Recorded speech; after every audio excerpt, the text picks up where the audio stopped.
The only thing that's truly stopping you are the limiting patterns that you think, the self-doubt, the fear, the habits that you have. And you can break them. The only thing keeping you from getting what you want is the story you keep telling yourself about why you don't have it. The only thing keeping you from getting what you really want is the story you keep telling yourself about why you don't have it yet. Here's what I say. Divorce your story and marry the truth. Divorce your story and marry the truth. And don't make it one of those divorces where you revisit with your old past belief system again.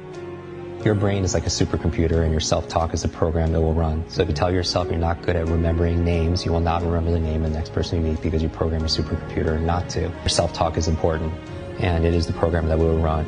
Keep it positive, keep it empowering, because your mind is always eavesdropping on your self-talk. And you have to be careful what you say to yourself because it's this unconscious command. So I feel like how we do anything is how we do everything.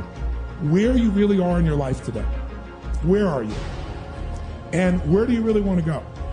What's going to create this extraordinary life? What is it that's going to truly fulfill you? What is it that's going to give you that extraordinary life? What's going to make things magnificent on your terms? Sometimes you got to reevaluate what's going to really make you fulfilled. At some level, you have a blueprint, a mindset, a belief system, a philosophy, a set of values that says, if I master this thing called my life or my enterprise, then I'll have this great feeling. If you're stuck, that's the problem. The problem is you're in your head, you're thinking. That is the universal problem, and it all starts with this knowledge of what to do, and then you hesitate and you think about whether or not you feel like doing it.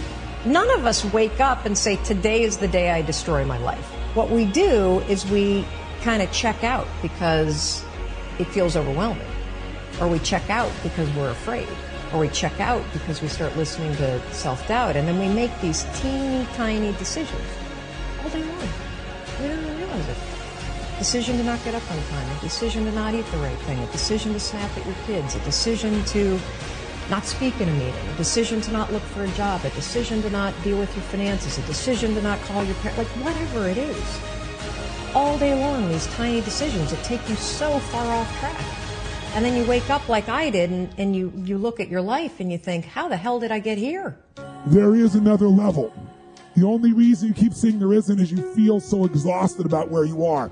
But life, the universe, or God is just testing you because there is another level. If this is good, giant jump to excellence, giant from good, poor to good to excellence. There's a level where all your dreams are realized. There's a level that you've always dreamed about. It is real. It has not gone away. But it takes that extra burst when you think there's nothing left. There's no way. You've tried everything 10 million times and you keep going. It's almost like God is saying, if you keep hitting this wall enough times, I will see that you will not stop, that you are filled with that level of determination, faith, and courage, and then the door opens. What most people don't know is the next level is just 2 millimeters above. And it's called outstanding, magnificent, unstoppable, extraordinary, not excellent. It's a different level. It's a level where you are not one of the best, you are the best. And you know what's amazing?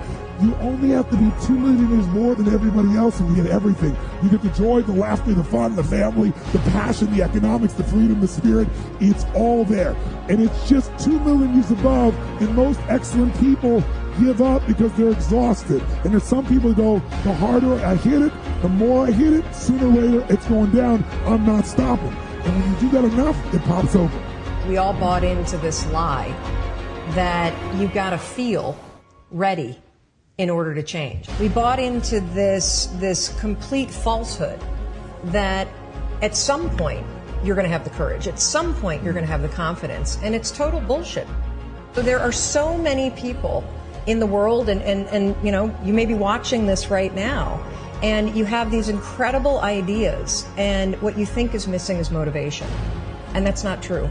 Because the way that our minds are wired, and the fact about human beings is that we are not designed to do things that are uncomfortable or scary or difficult. Our brains are designed to protect us from those things because our brains are trying to keep us alive.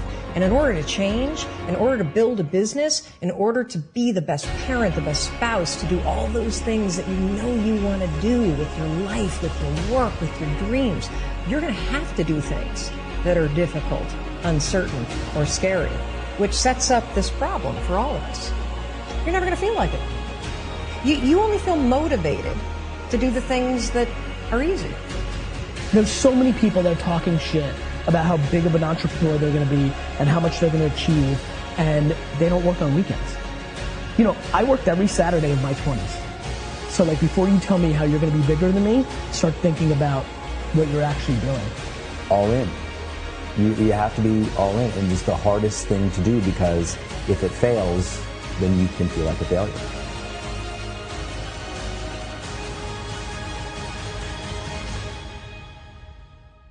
There's a moment in which you are serving people or you're trying to achieve your goal or your dream in which now it is not a preference, it's a must, right? But to use better languaging, it becomes necessary for us to excel in this. Like, it's not a hope anymore. It's not, it should do it. It becomes so necessary that it connects with our identity, that we feel it is necessary for me to deliver with excellence here because that is who I am. That's performance necessity. And when we hit that, game changer. Game changer. But it is uncomfortable because people don't want to exude that much passion in which it becomes obsession because they're fearful of their obsessions. Most of this generation quits the second they get talked to.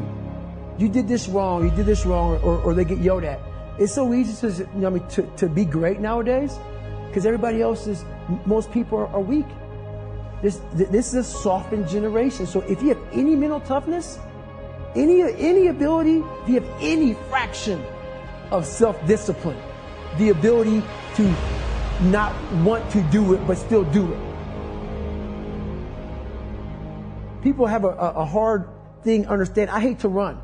And what makes me so crazy, it doesn't anymore, is people go, well, why do you run if you hate it?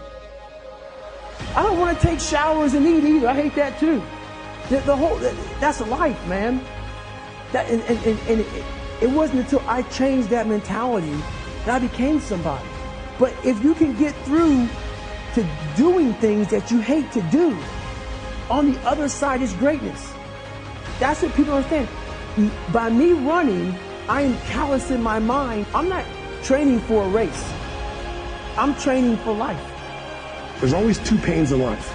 There's the pain of discipline or there's the pain of regret.